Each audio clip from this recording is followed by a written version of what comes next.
In today's video, I want to talk about integration, and I want to talk about the ontological shock that many perceive when they go into altered states of consciousness. As I mentioned, I'm going to start reviewing specific reports from altered states of consciousness, whether it's near-death experiences, out-of-body experiences, abduction, psychedelics, etc. I find that some of these reports have a lot of value when we go into the specifics of them. So I'm gonna be starting to do this on a different playlist. In today's video, I'm gonna be reviewing and looking at the report from a lady named Alina. She has her own channel. Her YouTube channel seems to be quite successful. She seems to be a variety content creator, but on her latter videos, she's been talking about her experience with psychedelics and some of her interpretation and some of her struggles, and how she's having a hard time incorporating what she's learned into her life. And I've seen this in a lot of forums and a lot of reports. A lot of people talk about mainly in the psychedelic experience, not so much in the near-death experience, but mainly in the psychedelic experience. But although this also happens in all altered states of consciousness, people sometimes fail to incorporate what they've learned. They cannot move on with their lives as quote-unquote humans when they've seen what lies beyond the veil.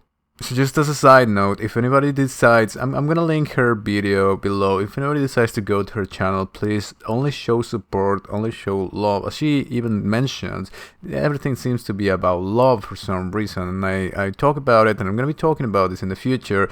But just be kind and be helpful. Otherwise, keep the comments to yourself. She's very transparent in her report, and I find a lot of value in it, and on her content she speaks about aliens and so on and so forth. So the purpose of me making this video is to help, even if she sees this, or if anyone is going through something similar in her shoes. The purpose is to help these people try to understand, try to see the implications, try to see the positive side of it. She talks about things like humans not being meant to see this information, to know these things, otherwise it's impossible to live a human life. She talks about her alien contact in this realm. She talks about her existential depression and the fact that she believes that we are the entities. We are not humans, we are the entities. And this is a recurrent theme in the research. I've seen many other reports where people say things like these entities were pretending to be my neighbors, and they were wearing these masks, and they were playing as if they were us.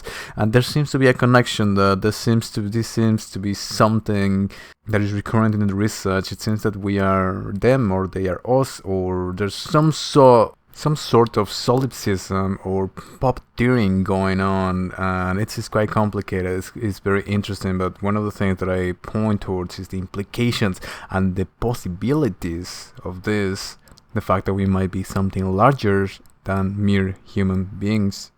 Before I move forward, I would like to remind you that if you want to join the growing discussion on consciousness and would like to be notified on the latest scientific discoveries and theories surrounding this topic and how they connect to ancient mythologies and philosophies, please like the video, subscribe to the channel, as I'll try to upload at least one video per week as I continue with the outline.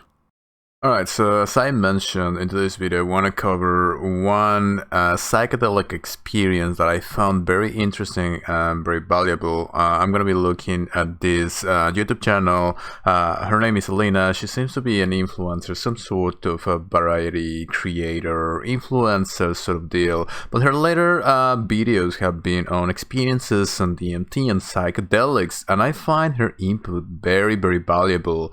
So I'm going to be looking at this video today where she talks about her DMT experience. She named this video, "I Regret Doing DMT, The Truth About Our Universe." I've covered before these negative experiences, negative psychedelic experiences, hellish near-death experiences, and so on and so forth. I find a lot of value in them because it allows us to see what's truly behind the veil, and this is not all positive. There seems to be something much larger going on. And it's very interesting for me to go deep into this because it's part of it. We should not shy away from all of this, from the negative aspects of it, and try to integrate, try to understand what's going on. So I've seen a lot of people who say this about altered states of consciousness in general, saying that they are afraid of out-of-body experiences, they are afraid of sleep paralysis, they are afraid of the UFO phenomenon, they are afraid of near-death experiences. People are afraid of a lot of things because there are some negative interpretations to them. A lot of people say this about what are called bad trips. But as I said, there can be a lot of value in them. And one of my goals is to find the positive in all of these things and try to find more understanding about these experiences. I'm gonna link the video that I made on covering a little bit of the negative altered state of consciousness experiences and some of my thoughts, some of my ideas, and what the research seems to suggest. And it seems to suggest that we have more control over these than we think. We can escape these states just by thinking of it. It's thought reactive. We can create in these quote-unquote non-physical realms. And my further videos are gonna go into the idea that perhaps there's a usefulness and there's purpose to these negative realms, or perhaps there are bad consequences of the ability to create and the free will to create, even perhaps these very realms themselves. Alright, so in the first part of the video, she speaks about how a human is not meant to understand these things, and how you're not meant to understand them if you are to live a normal human life. This goes on further to understand perhaps why we all have amnesia, and perhaps this is why we don't remember what's beyond the veil. Nobody remembers coming to life before Earth. But I've even talked a little bit about premortal existence. I'm going to link videos somewhere from a research study saying that mammals, perhaps they are dreaming their world before they are born, which means that they exist before they are born. I'm going to link that video somewhere on the screen. There's a lot of things going on here, so I'm going to try to focus on the specific things that she mentions and try to go from there. Imagine not believing in heaven or hell. I'm not saying that's what it is, but I'm just saying, just imagine not believing in heaven and hell, and then going there, and then coming back to Earth. Okay, how do you keep on living your life knowing that? How do you do that? So that's how I explain to somebody who doesn't really, just if I want to say it quickly, but if I want to explain it more in depth, it's more like I have visited these realms, and what I know now is that they created these entities, which are us, created this earth for us to be here. And it's really, really weird. And they know, they control everything. I can't believe I can't put this into human words. I cannot put this into human words. It's literally impossible. But now that before I would just oh, I'm just a human, doing human things, whatever, it's fine. But now I'm oh my God, what are humans? We're literally these entities created us. We are not us. We are the entities. Alright, so here she covers something very interesting, which is the idea that she mentions that she does not believe in heaven or hell. Now, this is something that I covered in some near-death experiences, in some of the research, which I find very interesting. A lot of people say, I don't believe, right? I am an atheist, I don't believe in it. Then why am I seeing these things? Why am I experiencing these things? Especially atheists. There's a lot of near-death experiences where atheists go to hell. And I do not believe that them going to hell is because of being punished or anything like that. But it seems that even when they quote-unquote don't believe, they still were brought up with the idea of heaven and hell. They still have that conception in their minds. And these etheric realms seem to be reactive to anything and everything.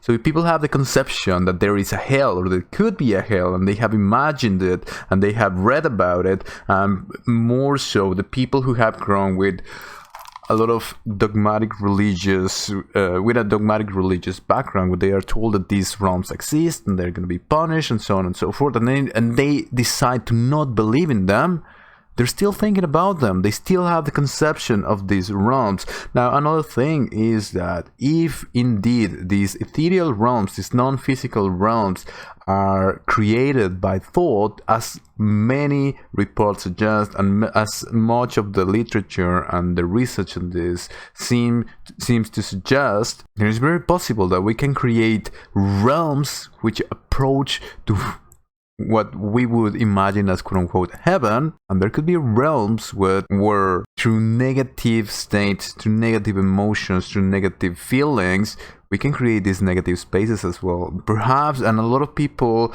have this theory that this is the purpose of this earth, to try to control our thoughts, to try to create positivity. This is why people are saying love is the most important thing, to learn to love each other.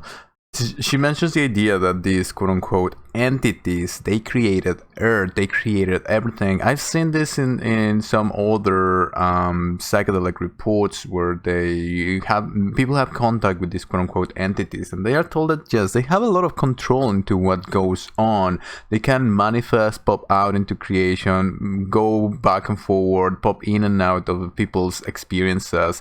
And I remember there was this one experience where someone said he had a vision of these quote-unquote entities putting on these human masks and interacting like if they were his neighbors and they were the people that he knew. And his conclusion is that we are the entities. The entities are us. The entities, quote-unquote entities, are playing a game of life, a game of having this human experience. And she says this in this video. She mentions we are the entities. This is some knowledge that she got through her experience, and this is in the literature. It seems to be the case that we are these non-physical entities which exist somewhere else and come to Earth to have this earthly experience. The reason why when we're born we don't remember anything is because it would be impossible to live a human life knowing the things you know. Like, it just doesn't make sense to me, and it freaks me out, and like it makes me like not really want to be here anymore, because I understand that we're just like these flesh things that are just here to just exist. And like I get it, because like they made this situation so that we can experience, because the difference between these entities and us is like there's a million different entities, or I don't know, a million, there's a lot of different entities in a lot of different universes, okay? But the difference between all of those and us is that we have physical existence. Everything else is an energetic realm. So the benefits to being here, which all makes sense, because you know, if you know what the meaning, if you know what the pleasures of life are, and like the kind of the meaning of life, which who knows if I really do know anything these days, but the difference between those realms and us and our entity souls in those realms and then here, like why would we want to be here, is because we can touch, smell, feel. It's the physical senses. Like we get to enjoy food, we get to enjoy looking at beautiful things and smelling things. Like there's a reason why, like that's literally all we're here for. We're here for that, and to experience love, to give love, to receive love, mainly.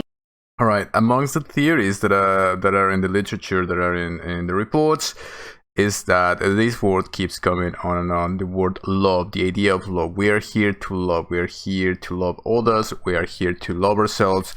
We're here to share this love, whatever it is. And some people in their experiences claim that this love is more than what we understand. It's an actual energy. She goes on to say, to talk about a little bit about romantic love and how she thinks she's never gonna find it, and she's struggling with a lot of feelings, with a lot of things. But people in their experiences, in some other altered state of consciousness experiences, they explain this love as being something much larger than what we understand. And as she is saying, is it's impossible to live a normal life knowing what she knows, knowing about these ethereal realms that exist somewhere else. And as I said, this is a good explanation for the amnesia, the concept of the amnesia of being human and not knowing about all of these things before coming into Earth, because the theory, the assumption is that we exist in these realms, we are these entities, and we come to have this human life. For what reasons, as she is saying, to have feelings, to experience physicality, to have food and smell the roses, and I don't know, and that she's saying to love. Now there are two things and two ideas out of these conclusions that people are getting. One is that life is to be enjoyed, life is to experience, life is just to create things and to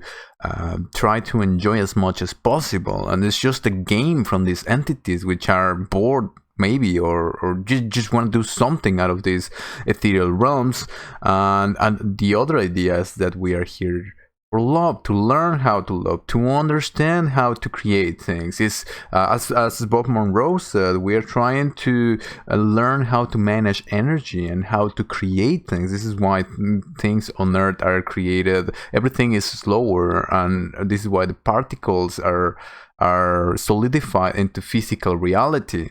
So that second idea is that there's a purpose to us being on Earth. And now, if love is everything, this is one of the things that I'm going to be approaching in the future. Why love? What's the big deal about love? And it ties into a larger creation story, which is that there was one in the beginning, which all seems to point to that there is one entity, one consciousness, one reality, one being, and this being fragmented itself into many beings, into many entities, and perhaps to experience other aspects of itself. And when these different aspects of itself fight each other, do not agree with each other, and turn onto each other to harm each other, that is the opposite of singularity, the opposite of unity. And perhaps what we're doing in this life experience, or maybe in other experiences that are outside of this planet, of this human Earth experience, is to learn how to coexist with other fragmented entities, what Tom Campbell would call individuated units of consciousness. I'm going to be building upon this in the future. I've been writing about it, and it seems to tie into why everything exists. Why are we in this quote-unquote Earth school? That was the problem, is whenever I did DMT, I could, like, when I did it and I was under the influence of it, I disassociated from my human body, and I would understand who I was, and I would know the creators are there, and I'm like, why are you doing that? Like, I don't know. They're doing this to us. I don't even know if we have free will anymore. Like, I'm honestly confused. I don't know, and I can't keep searching because searching has been putting me down a bad path. And then I keep trying to get back to this point, but the biggest problem for me is love, because aside from those physical senses that we're supposed to experience, the other thing that we're supposed to be on this earth for is love. But she's acknowledging the idea that she has failed to understand what this love is all about, and she is very confused about this, but she's saying she disassociates herself from her body, and she understands who she is, and she understands that these are the creators, that they are creating this earth for something. So it seems that when people are meeting these entities know about this earth, and they have some control over it, and there's a purpose to it. Whatever the purpose is, as I said, there are many theories. I'm working on some of them. A lot of people have theories, but we have data that allows us to start exploring these ideas and saying there's this external intelligence to what we are as human beings, and there seems to be a purpose for this earth. And as I said, she talks about her depression. She talks about a lot of her personal ideas and about her personal struggles, and that is very valuable. As I said, this video, part of this video is to help this integration process. If anybody who ever watches this and is feeling like this, I think when I was watching this video, some of the things that I started thinking is that Because she goes into the idea that she does not want existence. She thinks about all these realms and who we really are as human beings, and she doesn't want for these realms to exist. She doesn't want existence to exist. She doesn't want to be human anymore. She doesn't believe that she is human anymore. She thinks that we have created, as the video goes on, she starts going on it, and she thinks that we created something that we were not meant to create, and that we are not supposed to know all of this information, and we were just meant to live regular human lives and have experience and so on and so forth. But I think the literature and the research is pointing towards somewhere else. A lot of the experiences, there are different experiences. There are SDs, there are NDEs, OBEs, and so on and so forth. It seems that, as she's saying, we have gone past a way where we don't want to go as a human project, if we may call it. And the contact that we are starting to experience, really contact in terms of UFO, or in terms of near-death experiences, or in terms of accessibility to psychedelic and psychedelic research, is pointing towards the idea that some information is being shared with us. Some things are meant to be known by us, because we might be at a point where we are creating something in this, call it Earth School, call it Earth Project, where we do not want to go. And some of the literature suggests that we have been here many times, and we have destroyed ourselves, and we created another world, and we destroyed it again. And as some of the UFO literature says, they're not going to allow this anymore. There's a project, there's a purpose behind it. They talked about this. The research suggests there is meaning behind life, there is purpose behind life. I'm going to link it somewhere on the screen.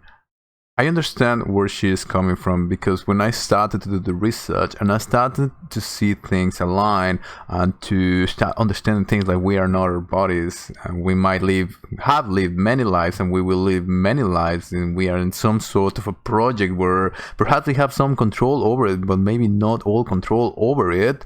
I started to feel very depressed, and I started to feel very confused about things. What is reality? And then you start reading all of these theories on and on and on, and you go into some sort of a rabbit hole where you don't understand what is what anymore. But what I've done with that throughout the last 10 plus years is try to integrate all of this and to do this layer where I go into the ancient scriptures, and I go into the theories, and I go into the literature, and then I top it off with the research and with actual data, with the reports from people who are still in near-death experiences, from the reports from people who write surveys and statistics about what people are reporting in psychedelic experiences. And this is what this channel is about. It's about overlaying all of these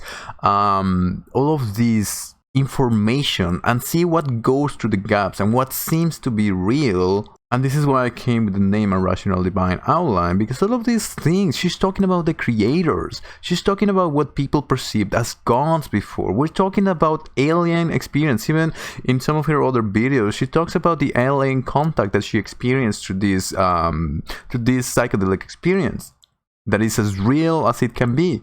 A lot of people are reporting the same thing. So what people thought were angels perhaps are something else. And aliens is our idea as a modern technological society, but perhaps it's something entirely new to our understanding. We're trying to figure all of these things. What we once thought to be mystic or occult or divinity, we're starting to get a new understanding of all of this. And the last thing that I want to talk about, and I wish if she or someone who is in her shoes is struggling with this idea of depersonalization, of ego death, of how to deal with the idea that we are not human, or human as we understand it. Imagine the possibilities, the implications, that you are something else, something much larger than a human being, something immortal, something powerful that can create or co-create these realms. Perhaps there are negative entities, there are negative emotions. If there is free will in reality, in the ultimate reality, We can create anything. Some things are not going to be as positive. Some things are going to contradict each other. Some entities are going to contradict each other. And perhaps not being careful and not understanding and not trying to achieve this singularity, this unity, this co-creation would lead towards war, towards conflict, towards disharmony, towards wanting to hurt others. And perhaps this is what happens in these hellish experiences, in these hellish realms. A lot of people who experience these hellish realms, they talk about this absolute dread and absolute negative emotions. And emotions seem to be very important to the whole thing.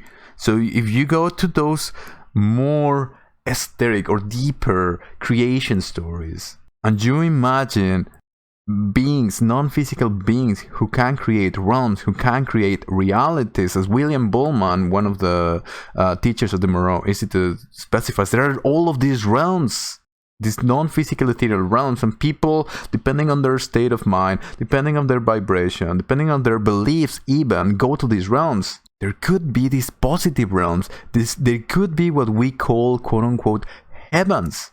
But at the same time, as free will is part of the reality, there could be the imperfect places, the quote-unquote hells. But one thing that is very clear and that keeps repeating over and over in the research, in the literature, is that we have some sort of control over these realms, over our experiences, over where we go and where we stay. And most of these hellish experiences end up with people understanding or seeing a flash of light or seeing a being of light. Something it is Jesus, something it is the Buddha, something it is the source, it is God itself. And they simply get out of these realms, and they are told you can get out of these realms. And it seems that the message that these entities, that these quote-unquote angels, that these relatives to the people who are they are coming with, is that they can create these realms, and they should focus on the positive. They should try to love each other. They should try to bring more love and bring more positivity to the cosmos, to the universe itself. As she's saying, this is quote-unquote the truth about our universe. This might be what's going on. The existence of a non-physical ethereal reality which precedes the physical reality, and our physical reality being some sort of playground or school or process for us to interact and successfully navigate these ethereal realms, which our literature and our customs and our beliefs have classified as things like divinity, heaven, or hell.